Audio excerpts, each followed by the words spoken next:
E nós vamos dar início hoje ao segundo pilar, que é a sola fide, não é? Isso é também de extrema importância. Eu quero começar com a ideia do que o próprio Martinho Lutero citou, não é? O próprio Martinho Lutero tinha a ideia de que, por meio da fé, ou por meio dessa doutrina, esse fundamento, ele é um dos pilares mais do que fundamentais na igreja, porque é por meio dela que a igreja fica de pé ou cai.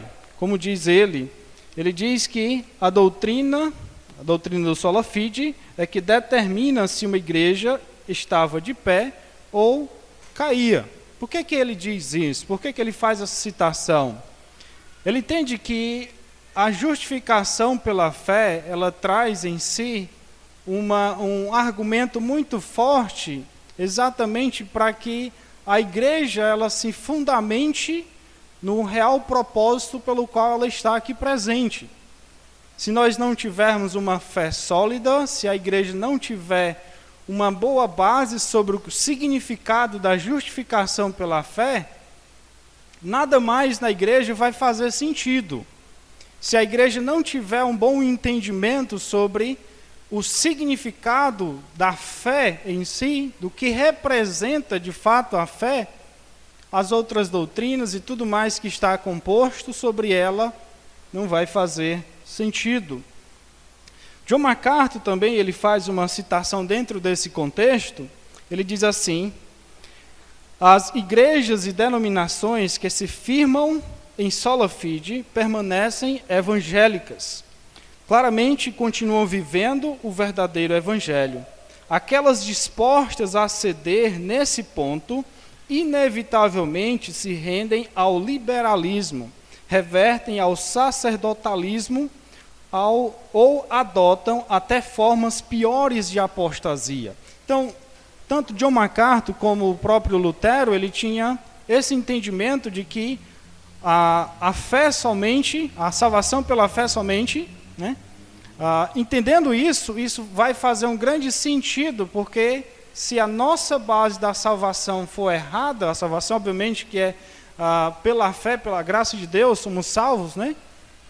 Pela fé somente, entendendo isso vai trazer um fundamento sólido. E uma igreja que perde essa identidade pela fé, a salvação pela fé, ela perde o rumo daquilo pelo qual ela foi proposta, que é crer no Senhor Jesus Cristo.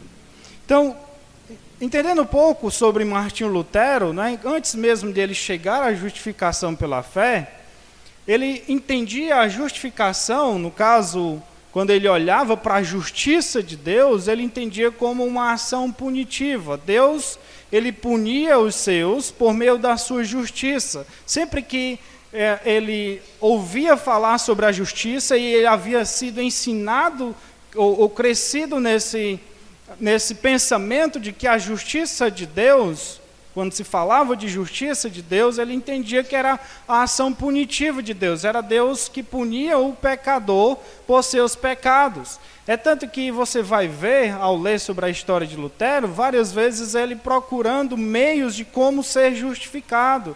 Ele procurou entender como essa justiça de Deus, ou como ele poderia alcançar a justiça de Deus fazendo penitência, cumprindo regras. Ele procurava esse meio. Até que ele, ao começar a estudar o livro de Romanos, ele se deparou com esse texto aqui que foi lido pelo irmão Joel, Romanos 1, e aí ele vai ler o versículo 17, né, que o justo viverá pela fé. Ele entendeu que a justiça de Deus não era a ação punitiva, pelo contrário, é a ação de Deus pela qual ele poderia perdoar o pecador. E por meio dessa ação, ele entendeu que ele poderia então ser perdoado e viver pela fé. Então, como podemos definir essa ideia, ou esse pensamento do tema aqui, sola fide, salvação somente pela fé? Existe uma definição que diz o seguinte: A doutrina do sola fide, somente pela fé, afirma que é exclusivamente baseado na graça de Deus, através somente da fé daquele que crê por causa da obra redentora do Senhor Jesus Cristo, que são perdoados os transgressores da lei de Deus. Ou seja, podemos afirmar que aquele que crê que Jesus é o Cristo, creu porque Deus lhe deu essa graça. E por essa graça, através dessa crença, dessa fé, é salvo dos pecados e da condenação que receberia por causa dos pecados. Pela fé, aquele que crê compreende o sacrifício do Filho de Deus e os méritos e a retidão de Jesus é aplicada a esse pecador que crê. Então, é um pouco extenso, mas aqui a ideia é que a fé que nós temos, até a fé que nós temos para que nós possamos crer no Senhor Jesus Cristo, é dada pelo próprio Deus. Tudo isso parte do próprio Deus, da ação do próprio Deus, nos oferecendo essa graça, tanto a graça salvadora como a graça de crer. Isso faz uma grande diferença em nossas vidas. Isso faz uma grande diferença na vida cristã.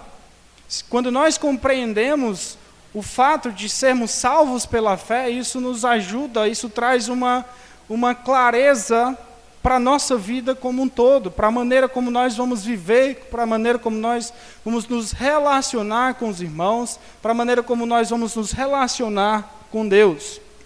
Também temos o breve Catecismo de Westminster, que afirma que a fé em Jesus Cristo é uma graça salvadora pela qual recebemos e confiamos somente nele para a salvação, como nos é oferecido no Evangelho. Então, tudo isso parte do pressuposto de que nós, quando conhecemos o Evangelho, parte do princípio de que, ao conhecer o Evangelho, nós passamos a receber a graça e essa graça nos conduz pela uma vida de fé na pessoa do Senhor Jesus Cristo. Quando você olha, começa a observar o livro de Romanos, né? O livro de Romanos, o tema do livro de Romanos, quem sabe qual é? É a justificação pela fé. Esse é o tema principal que Paulo vai abordar no livro de Romanos. Se você for ler o livro de Romanos, ele é um dos livros, uma das cartas mais especiais que eu me identifico muito, porque ao observar ali a justiça de Deus, como Deus trabalha na vida do pecador, como Deus apresenta o Evangelho à vida do pecador, como essa graça é oferecida àquele que é um pecador desgraçado e que não tem merecimento nenhum. Então isso traz uma clareza a tudo aquilo que Paulo vai apresentar nas cartas que estão escritas por ele, ou que foram inspiradas pelo Senhor, mas escritas por Paulo. Nós vamos orar, então vamos dar continuidade aqui, fazendo algumas abordagens sobre esse tema que é muito oportuno para os nossos dias de hoje. Querido e amado Pai, nós nos colocamos diante do Teu altar, da Tua presença, não como merecedores da Tua graça, mas como pessoas que foram alcançadas por Ti. Nós sabemos que o Teu conhecimento é tão profundo, Teu conhecimento é maravilhoso demais, não podemos medir o Teu conhecimento, não podemos sondar, ó Deus, o quanto o Senhor conhece, mas nós podemos nos render a esse conhecimento e acreditar, crer que somente o Senhor Jesus Cristo é quem nos alcançou, é quem nos mostrou o caminho da verdade, nos mostra o caminho pelo qual devemos viver. Agradecemos porque hoje nós entendemos, por meio da luz do Teu Evangelho, que chegou até aos nossos ouvidos, aos nossos corações e nos iluminou para que pudéssemos enxergar o quanto nós éramos pecadores, necessitados da Tua graça, necessitados de crermos no Senhor Jesus Cristo para a nossa salvação. Deus, conduz esse tempo, abre os nossos olhos, os nossos coração de cada um aqui, para que possamos enxergar isso não só como uma doutrina que é apresentada nas Escrituras, mas como um modo de vida, mas como uma maneira de nos relacionar melhor com Deus. E assim, ó Deus, eu te suplico que o Senhor se faça presente em nosso meio, e assim possamos ser edificados com a Tua palavra. Em nome santo do Teu amado Filho Jesus, eu te oro. Amém. Muito bem. Então, o livro de Romanos, fazendo aqui uma abordagem bem rápida desse livro de Romanos, eu não vou fazer um panorama aqui do livro de Romanos, mas o livro de Romanos, os primeiros capítulos, primeiro capítulo de 1 a 4, é Paulo mostrando que o homem não pode ser justificado por méritos humanos. O homem, tanto o judeu como o grego, todos estão condenados diante de Deus. Então, o que Paulo vai mostrar no capítulo 1 logo, é de onde esse evangelho veio. Se você ler o capítulo 1, você vai ver que Paulo vai dizer: esse evangelho não veio por meu intermédio, mas veio pelo intermédio do próprio Deus. E esse Deus revelou a Jesus Cristo, e Jesus Cristo, ele então fez a obra redentora, da qual, por meio do evangelho, é que podemos enxergar a justiça de Deus. Versículo 16 diz: pois não me envergonho do evangelho, porque é o poder de Deus para a salvação de todo aquele que crê, primeiro do judeu e também do grego, visto que a justiça de Deus se revela no evangelho de fé em fé. Então, o que Paulo apresenta aqui é que a justiça de Deus, ela está apresentada aqui de uma forma clara no evangelho. E aquele que crê, aquele que confia no Senhor Jesus Cristo, ele então pode receber a salvação no Senhor Jesus Cristo. No Romanos 3 e 22, ele diz assim: justiça de Deus mediante a fé em Jesus Cristo, para todos e sobre todos os que creem, porque não há distinção. E Romanos 5 e 1 diz: justificados, pois, mediante a fé. Paulo também apresenta isso em outras cartas. Lá em Filipenses ele diz: e ser achado nele, não tendo justiça própria que procede da lei, senão a que é mediante a fé em Cristo, a justiça que procede de Deus, baseada na fé. Gálatas 2:16 diz: sabendo, contudo, que o homem não é justificado por obras da lei, e sim mediante a fé em Cristo Jesus. Também temos crido em Cristo Jesus, para que fôssemos justificados pela fé em Cristo, e não por obras da lei, pois por obras da lei ninguém será justificado. Então, perceba que Paulo defende essa doutrina da justificação pela fé em várias outras cartas, não só em Romanos, mas ele apoia essa doutrina da justificação pela fé, da qual os reformadores também acreditavam, e eles começaram a defender isso, e graças a Deus que essa doutrina chegou até aos nossos dias, e podemos nos apegar, podemos nos colocar diante dela e crer também que de fato ela é a verdade das Escrituras. Aí vem a pergunta, não é? Vem a pergunta que nós precisamos fazer: mas o que é fé? Se eu sou justificado pela fé, nós temos que então nos perguntar: o que é fé? Se alguém perguntasse para você sobre a sua definição de fé, qual é o seu entendimento da palavra fé? O que é fé para você? Alguém arrisca aí responder? Quem aqui arrisca aí?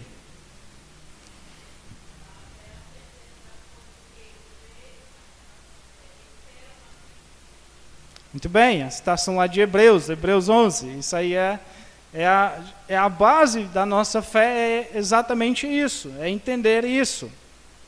Para algum outro tem uma definição diferente, alguma outra pessoa? Eu creio que tá mais do que claro esse entendimento, e esse deve ser o entendimento entre nós cristãos. Por que eu falo isso? É porque há muitos por aí, muitos irmãos, pessoas que se dizem evangélicos, pessoas dentro de igreja, que têm uma má interpretação do que é fé. Então essa má interpretação vai produzir também, se ela não interpreta a fé de forma correta, também ela vai ter um entendimento errado sobre outras coisas, sobre como aplicar isso. Então é importante que nós tenhamos exatamente um entendimento correto. E lá em Hebreus ele vai dar com clareza esse significado da fé. Hebreus 11:1 diz: ora, a fé é a certeza das coisas que se esperam, a convicção de fatos que se não vê. Então a fé é uma firme convicção. Também a fé pode ser definida como um firme fundamento. É um firme alicerce, é algo que está bem fundamentado. É algo que você não consegue mudar. É algo que está concreto, é algo que não se pode jamais mudar. É exatamente essa ideia de fé. Uma versão que vai trazer ainda mais clareza essa ideia de fé diz: o que é fé? É a convicção segura de que alguma coisa que nós queremos vai acontecer. É a certeza de que o que nós esperamos está nos aguardando, ainda que o não possamos ver diante de nós. A fé é você enxergar, é você ter confiança naquilo que você não consegue ver. Nós sabemos que se você está vendo algo aqui, por que você confia que, vamos imaginar, você confia que ele é real porque você está vendo ele aqui. Mas agora imagine, você viu Jesus Cristo em carne, mas você crê que ele veio em carne, não crê? Isso é o quê? Isso é fé. Você crê que o universo foi formado por Deus, não crê? Mas você viu Deus criando? Não. Mas você crê que existe um Deus criador, um Deus que formou todas as coisas? Isso é fé. É acreditar em algo mesmo que você não esteja vendo. Isso é fé. Os próprios profetas, o próprio autor de Hebreus, ele vai dizer, lá em Hebreus 11:3, ele diz: pela fé entendemos que foi o universo formado pela palavra de Deus. Os próprios autores ali, principalmente o autor de Hebreus, ele vai colocar isso de uma maneira muito clara, que precisamos de fé para que nós possamos ver as coisas de uma maneira diferente. O que eu quero dizer com isso? Isso cai por terra um mito que é levantado sobre fé. Muitas pessoas acham que fé é ter um pensamento positivo. Você já ouviu isso, né?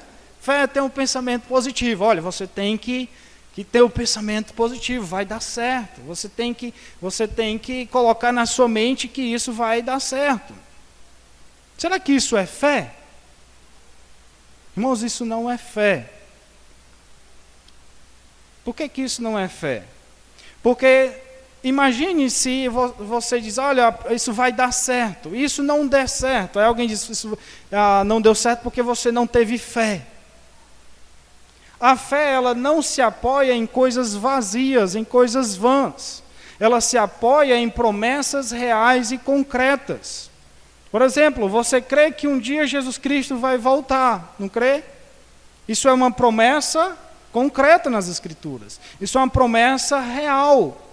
Alguns dizem, interessante que alguns falando sobre essa questão da eternidade, essa questão de receber as promessas de Deus, alguns dizem que as promessas de Deus que são nos oferecidas no futuro, elas dão uma aparência de ser muito mais real do que a nossa própria vida aqui. E quando nós cremos nessa realidade futura, nós exatamente passamos a enxergar a vida com Cristo de uma maneira muito mais profunda. Então, acreditar que Jesus Cristo um dia vai vir nos buscar, um dia Ele vai concretizar essa salvação, isso é fé. É acreditar naquilo que nós não estamos vendo agora, mas nós conseguimos enxergar ou crer por meio das Escrituras que isso é uma verdade. Então, alguns pontos importantes sobre a fé, e eu quero me referir aqui à fé salvadora. A fé salvadora é mais do que o mero assentamento intelectual da verdade. O que é que eu quero dizer com isso? A fé, ela não está baseada ou ligada ao conhecimento apenas da verdade. Vou explicar de uma outra maneira. Há pessoas que conhecem as Escrituras de uma forma, digamos assim, razoável, muito grande. Se você perguntar vários textos das Escrituras, ela consegue citar de cor. Mas esse conhecimento que ela tem não significa que ela recebeu a salvação somente por conhecer as Escrituras. Vou dar um exemplo. Conheço filósofos, conheço no sentido de assistir a alguns vídeos e ver alguns comentários de alguns filósofos, pessoas que, se você perguntar sobre as Escrituras, ela conhece muito mais do que muito crente. Mas elas, mesmo com esse conhecimento que elas têm das Escrituras, da verdade de Deus, isso não faz delas uma pessoa de fé. O fato de você conhecer as Escrituras, só por conhecer, porque acha legal, porque acha que ela de fato traz algum conhecimento sobre o mundo, traz algum conhecimento sobre como devemos viver, mas se essa verdade ela não lhe transformou, se ela não causou uma modificação interior, isso não faz muito sentido. Uma outra questão que é importante pensar é que para as pessoas, de modo geral, até mesmo muitos crentes, têm esse entendimento de que para me crer em determinada coisa, eu tenho que ter uma base sólida. Eu tenho que entender aquilo. Eu tenho que olhar para as Escrituras e tenho que ver aquilo de uma forma clara e dizer qual é a resposta que eu tenho para isso. Eu não tenho argumento para isso, eu não tenho argumento para aquilo. E aí diz, eu só vou crer se eu tiver um argumento. A questão é que muitas vezes a Bíblia ela não nos dá resposta a todas as nossas questões. Mas nem por isso nós devemos deixar de crer que ela é a verdade de Deus. Nem por isso. Vou dar um exemplo aqui, eu sei que talvez não seja uma questão sua, como também não é uma questão minha. Alguns questionam, digam assim, por que eu devo orar se Deus já sabe todas as respostas daquilo que eu vou pedir, se Deus já conhece todos os caminhos daquilo que eu vou, da minha vida, daquilo que vai acontecer, por que eu devo orar? Tem algumas pessoas que querem questionar ou se questionam a respeito disso. Por que Deus precisa da minha oração? Primeiro, Deus não precisa da nossa oração, isso é fato. Deus não precisa de nada nosso. Pelo contrário, nós é que precisamos de Deus. Existem situações em que nós precisamos crer, mesmo que nós não entendamos completamente certas coisas que estão escritas nas Escrituras. Mas nós precisamos confiar de que, de fato, ela é a verdade do Senhor. Então, a fé salvadora é mais do que o mero assentimento ou assentamento intelectual da verdade, ou entendimento intelectual da verdade. Não basta nós conhecermos a verdade, essa verdade ela tem que transformar os nossos corações. Em 2 Coríntios 5:17, e assim, se alguém está em Cristo, é nova criatura, as coisas antigas se passaram e eis que se fizeram novas. É importante que você entenda que a fé no Senhor Jesus Cristo, ela deve modificar, te transformar de alguma maneira. Você não é mais a mesma pessoa a partir do momento que você crê no Senhor Jesus Cristo. A salvação é somente pela fé no Senhor Jesus Cristo, mas ela também deve modificar o seu coração.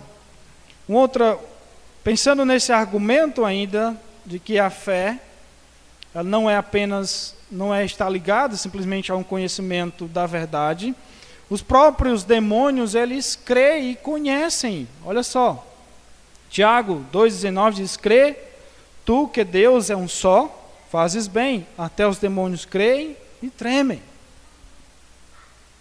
Os demônios creem que Deus é verdade, os demônios creem no poder de Deus, os demônios creem que o próprio Deus, ele é real mais do que tudo. Mas eles não confiam no Senhor Jesus Cristo para a sua salvação. E aqui o próprio Tiago está argumentando: olha, vocês acreditam que Deus existe, que Deus é um só? Vocês estão certos.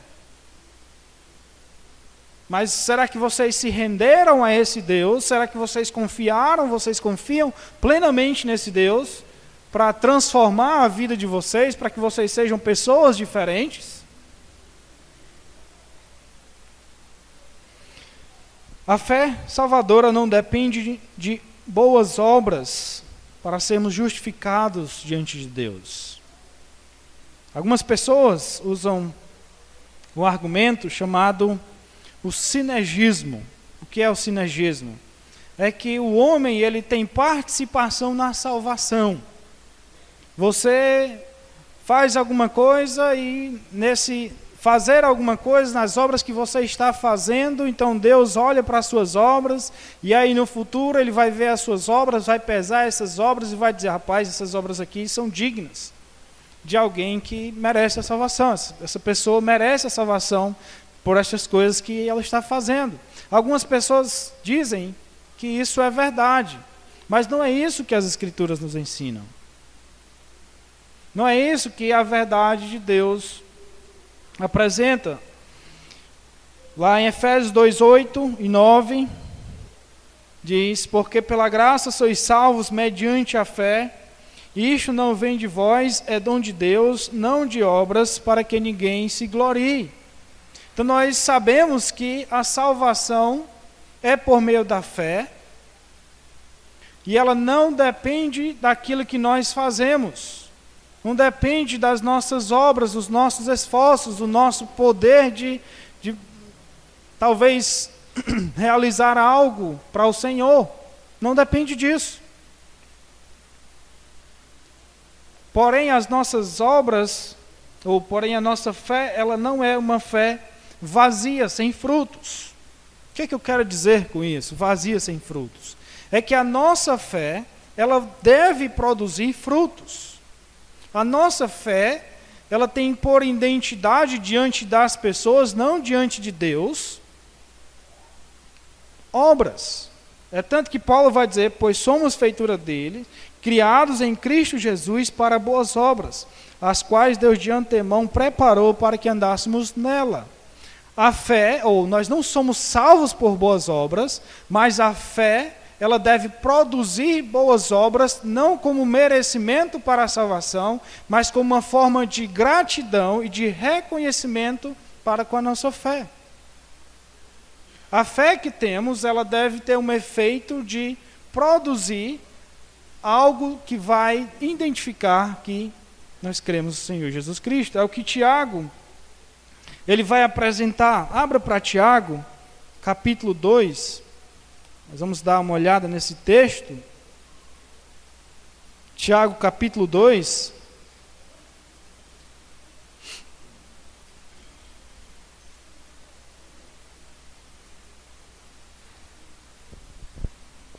Versículo começando do versículo 14.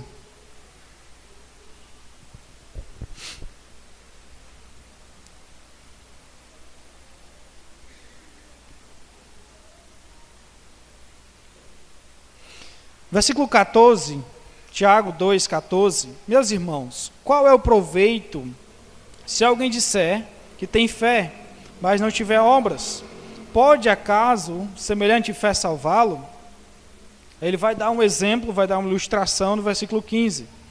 Se o irmão ou a irmã estiverem carecidos de roupa e necessitados de alimento cotidiano, e qualquer dentre vós lhes disser: ide em paz, aquecei-vos e fartai-vos, sem contudo lhe dar o necessário para o corpo, qual é o proveito disso? Assim também a fé, se não tiver obras, por si só está morta. Olha só qual é a figura que ele usa aqui. A ilustração de alguém que está passando necessidade e o outro irmão sabe da necessidade desse irmão e não o ajuda, não procura contribuir para tirar aquele rapaz ou aquela pessoa daquela situação. E isso vai, de fato, demonstrar como a fé dele está apresentada. Então, com respeito à salvação, a fé é a causa instrumental e as obras sua evidência.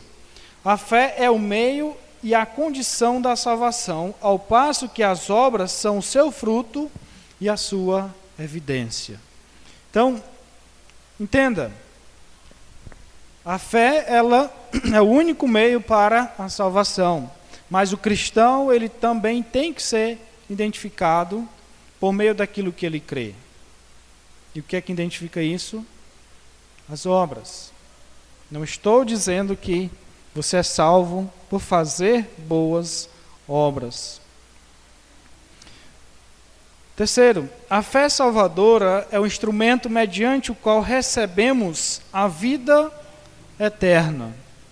Por meio da fé que nós recebemos a vida eterna. Em João 3,16 diz assim: porque Deus amou ao mundo de tal maneira que deu o seu Filho unigênito, para que todo o que nele crê não pereça, mas tenha a vida eterna. Então é necessário, para que tenhamos a vida eterna, crer naquilo que é o sacrifício, naquilo que foi o sacrifício do Senhor Jesus Cristo na cruz. Ele é quem nos dá a vida eterna. Atos 16:31, responderam-lhe, crê no Senhor Jesus e serás salvo tu e a tua casa. Então há uma necessidade aqui. Tanto Paulo como o próprio João, eles afirmam que há necessidade de crer para ser salvo, para que se tenha a vida eterna. E outro ponto, a fé salvadora tem uma importância fundamental em nosso relacionamento com Deus. Hebreus 11, versículo 6. Hebreus 11, versículo 6.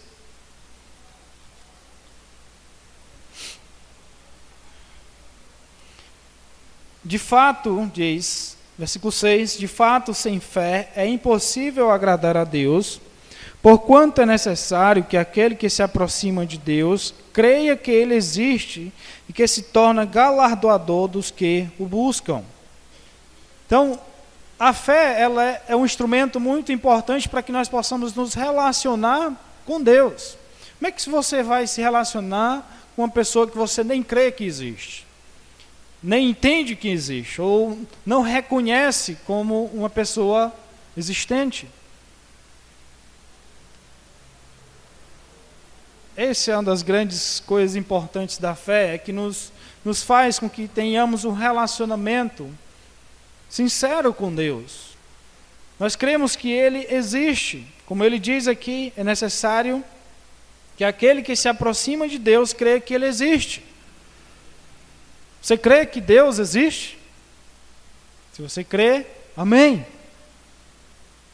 Então isso é das coisas importantes para que nós possamos ter um relacionamento com Deus, é crer que Ele existe e assim podemos ter um relacionamento com Ele.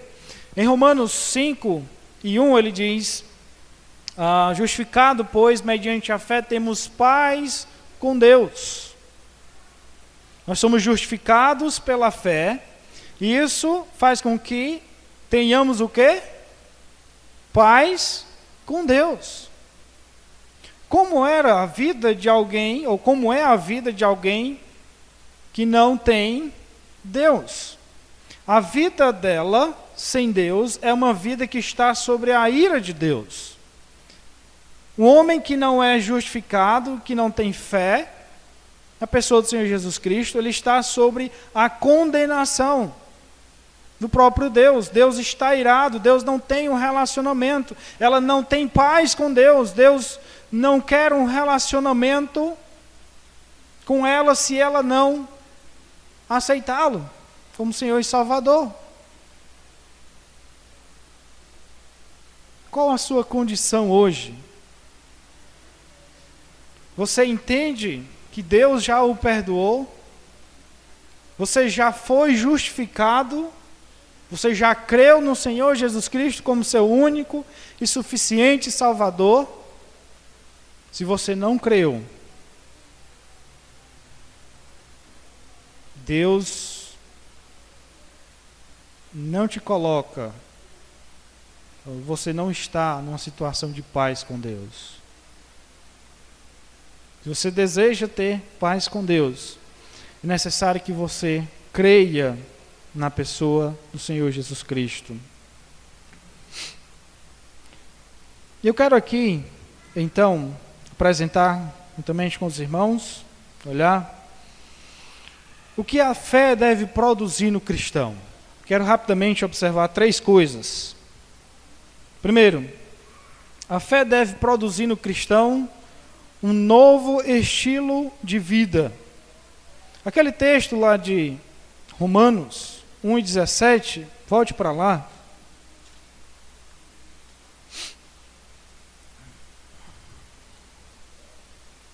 Romanos 1:17.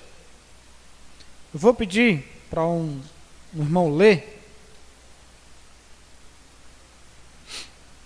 Versículo 17.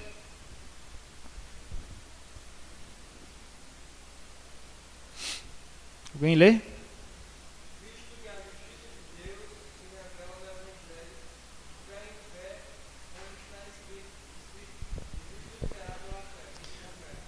Muito bem. Quando você olha o final da frase, diz, o final do versículo diz, o justo fará o quê? Viverá por fé.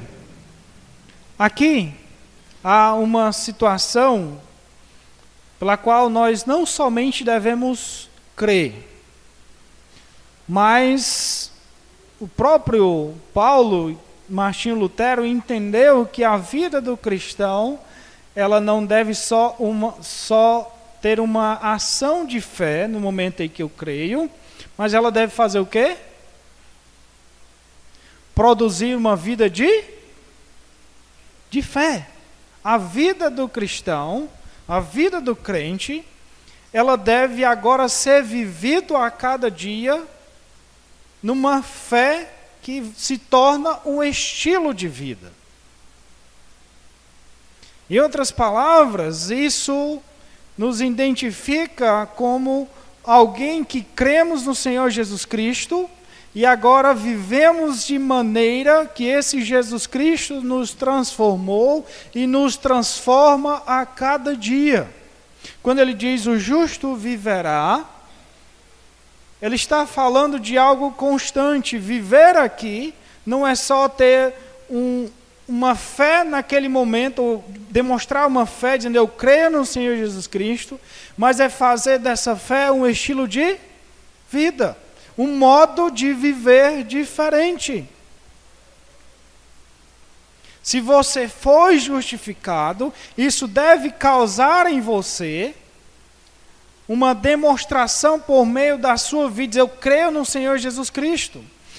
Por isso que a fé que nós cremos no Senhor Jesus Cristo, ela é diferente daquilo que o mundo apresenta. O mundo diz, se você tiver fé. Mas só que essa fé que o mundo apresenta como é só coisas pontuais. Não é uma fé que se torna um modelo pelo qual eu vou viver. Isso é o que faz a grande diferença na vida da igreja.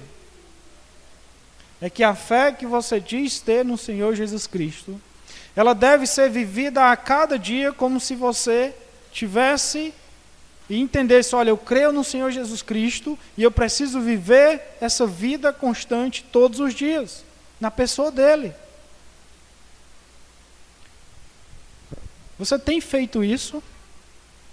Ou você vive no Senhor Jesus Cristo, uma vida de fé aos domingos, chega na igreja, participa, mas a sua vida de fé nos outros dias parece esquecer que Jesus Cristo é aquele que te transformou.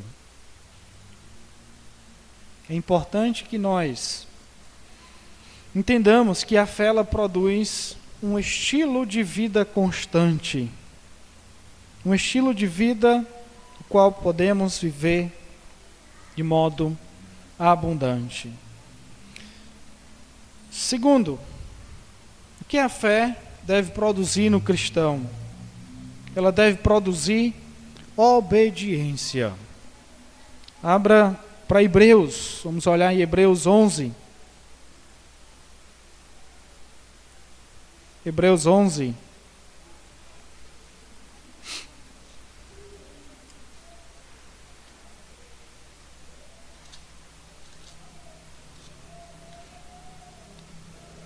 Hebreus 11, versículo 8 e 9.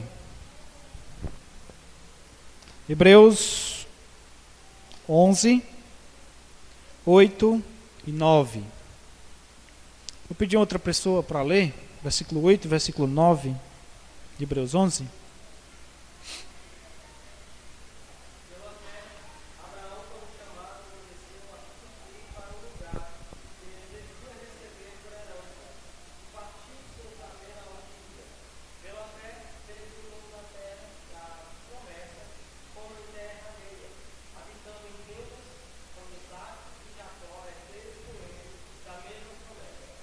Muito bem. No versículo 8, ele faz uma declaração que a fé, ela produz o quê? Pela fé, versículo diz, né? Pela fé, Abraão, quando chamado, fez o quê? Obedeceu. E aí, se você for observar o desenrolar, o desenvolvimento da história, daquilo que Abraão recebeu como promessa, quando o Senhor falou com Abraão, lá em Gênesis capítulo 12, o que foi que o Senhor disse a Abraão? Abraão, sai da tua terra, da tua parentela e vai para a terra que te mostrarei. De ti farei uma grande nação e te abençoarei. Sê tu uma bênção, abençoarei os que te abençoarem e amaldiçoarei os que te amaldiçoarem. Em ti serão benditas todas as famílias da terra. O que foi que Abraão fez? Sabe dizer? Ele obedeceu. Mas interessante aqui é que essa obediência, olha só o texto, pela fé Abraão, quando chamado, obedeceu, a fim de ir para um lugar que devia receber por herança. Então, o que acontece aqui? Abraão, ele obedece mesmo que ele não tenha um conhecimento completo daquilo que Deus havia oferecido. Abraão só havia recebido a promessa de que ele iria habitar em uma terra, mas ele não conhecia qual era a terra. Ele não sabia qual era o lugar que Deus iria dá-lo, que era a Canaã. Ele não sabia.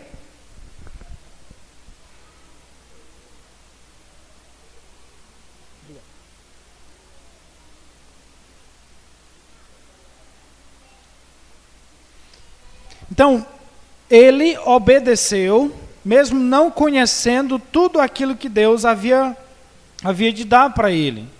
Deus havia dito que iria dar um lugar para que ele pudesse habitar, disse que ele deveria sair.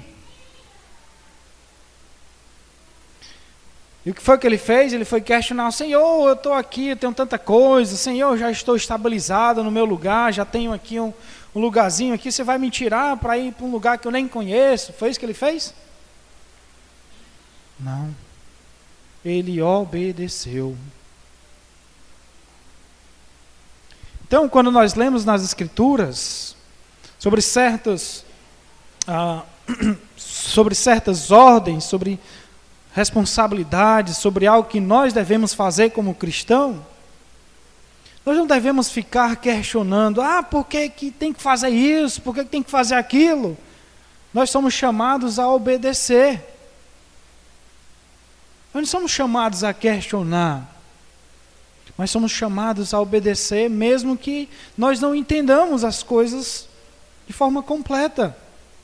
Mas nós precisamos obedecer. Existem crentes que passam mais tempo questionando aquilo que está escrito do que obedecendo aquilo que Deus manda. Você é aquele que obedece ou aquele que questiona? Vou dar um exemplo aqui. Vocês que são pais, vocês ensinam seus filhos a obedecer. E o que é que geralmente os filhos fazem quando o pai manda fazer alguma coisa? O que é? Diga aí, Áquila. Teimam, né? Desobedecem. Geralmente alguns dizem: por quê, né? Faz logo a pergunta: por que eu devo fazer isso? Por que, pai, né? Por que, mãe? Né? Senhor, né? Por que eu vou? Né? Por que eu, né? Ficam questionando. Isso é uma grande ilustração daquilo que muitas vezes nós fazemos com o próprio Deus. Nós temos dificuldade de obedecê-lo. Nós queremos entender e queremos, né? Muitas vezes nós não vamos compreender, mas nós precisamos obedecer a si mesmo.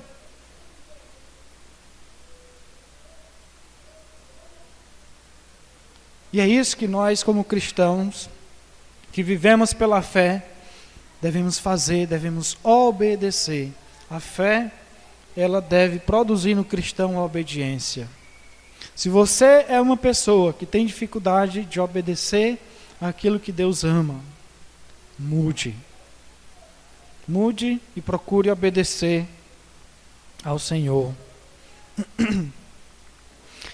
Terceiro, para a gente concluir, a fé, ela deve produzir no cristão o entendimento de que as coisas aqui presentes são transitórias. Aquele que vive pela fé, ele tem que ter um entendimento de que as coisas presentes, a vida aqui, ela é transitória. Versículo 10, versículo 9 que foi lido, diz aí: pela fé peregrinou na terra da promessa.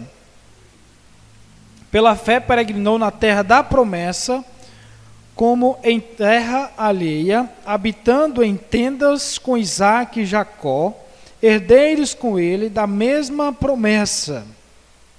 O que isso tem a ver com o ponto que eu falei?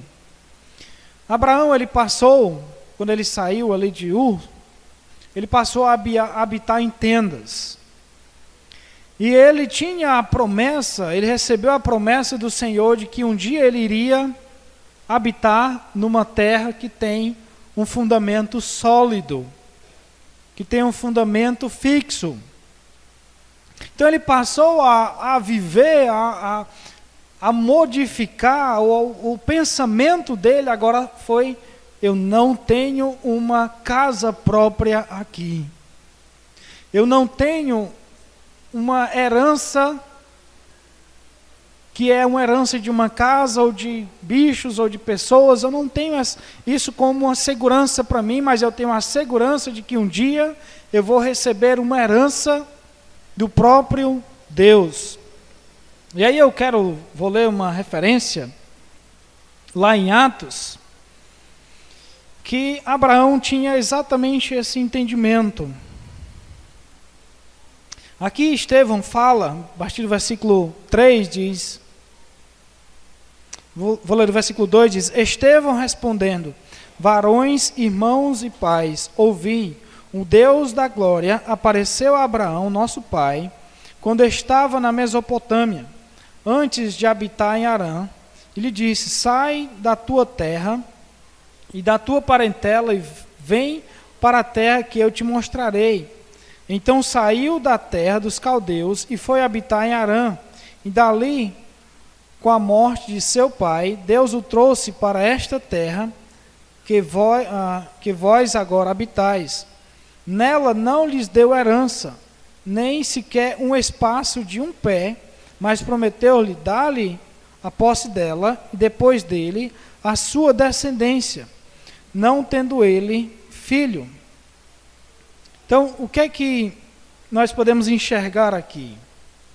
O texto aqui parece dizer, ou nos dá uma demonstração, de que Abraão ele não recebeu a terra de Canaã, até aquele momento, como uma herança sua. O texto vai dizer que ele vai receber uma herança. E se ele vai receber, isso significa o quê? Algo futuro. Então, Abraão, olha só, Abraão ele tinha o entendimento de que o próprio Deus deu a promessa e o próprio Deus vai cumprir essa promessa. Então, se o próprio Deus vai cumprir essa promessa, ele não tinha razão de esperar naquele momento que a vida dele pudesse ser vivida ali de uma maneira da qual Deus não vai cumprir, então eu vou viver aqui de qualquer jeito. Não. Ele passou então a morar em tendas, sabendo que a vida dele aqui iria ser passageira até que ele recebesse de forma concreta a herança do Senhor. O que é que eu quero então trazer para nós aqui hoje? Nós temos a esperança de uma vida eterna. Nós temos a esperança de que um dia o Senhor Jesus Cristo há de vir para nos salvar, concretizar aquilo que ele profetizou, que ele colocou como uma promessa a partir do momento que você crê na pessoa do Senhor Jesus Cristo, aquele que morreu e ressuscitou. Então você crê nisso. Quando você crê nisso, você entende que um dia isso vai se cumprir. E você deve viver agora com o seu pensamento, entendendo que a vida aqui ela é transitória, as coisas daqui são passageiras. Você não deve se apegar mais nas coisas daqui do que nas coisas celestiais. Você não deve gastar mais tempo com coisas terrenas do que com coisas espirituais. Onde é que nós temos gastado os nossos esforços? As suas energias você tem gasto mais em coisas passageiras ou em coisas eternas?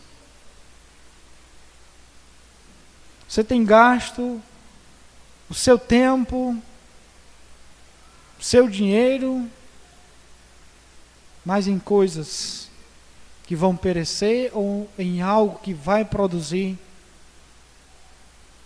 bens celestiais? Filipenses 3:20 diz: pois a nossa pátria está nos céus, de onde também aguardamos o Salvador, o Senhor Jesus Cristo, o qual transformará o nosso corpo de humilhação para ser igual ao corpo de sua glória, segundo a eficácia do poder que ele tem de até subordinar a todos, a si todas as coisas. Eu quero então trazer para os irmãos, para a gente concluir. Você tem vivido pela fé à luz de uma perspectiva futura, ou você a sua vida é uma vida momentânea e passageira aqui, olhando para as coisas passageiras e colocando a sua vida, se matando por coisas materiais. Quanto tempo você tem investido no reino de Deus? Quanto tempo você tem vivido de uma maneira diferente? Você tem demonstrado isso por meio da sua vida? Você tem demonstrado a sua fé por meio de uma vida diferente? Que nós possamos olhar para essas realidades e entender que a fé não é só o entendimento do aqui e o agora, mas o entendimento de uma vida até chegarmos à presença do Senhor, viver pela fé, para a glória e honra do Senhor Jesus Cristo. Amém? Senhor e querido Pai, nos ilumina os nossos corações, que o tempo que temos vivido aqui, ó Deus, possamos nos dedicar mais a Ti, possamos colocar a nossa vida diante do Senhor. Que o Teu poder possa operar em nós, ó Deus, a ponto de transformar as nossas vidas e possamos contribuir para a causa do Teu reino, levando o Teu Evangelho a outras pessoas, investindo nosso tempo, os nossos recursos no Teu reino, Pai. Que a nossa vida possa ser vivida de um modo diferente, em que as pessoas possam enxergar a luz do Evangelho em nós. E assim eu oro, Deus, que o Senhor possa nos conduzir numa semana cheia da Tua graça, cheia do Teu amor, da Tua misericórdia, e possamos ser luzeiros no mundo de escuridão. É no nome santo do Teu amado Filho Jesus Cristo que eu te oro. Amém.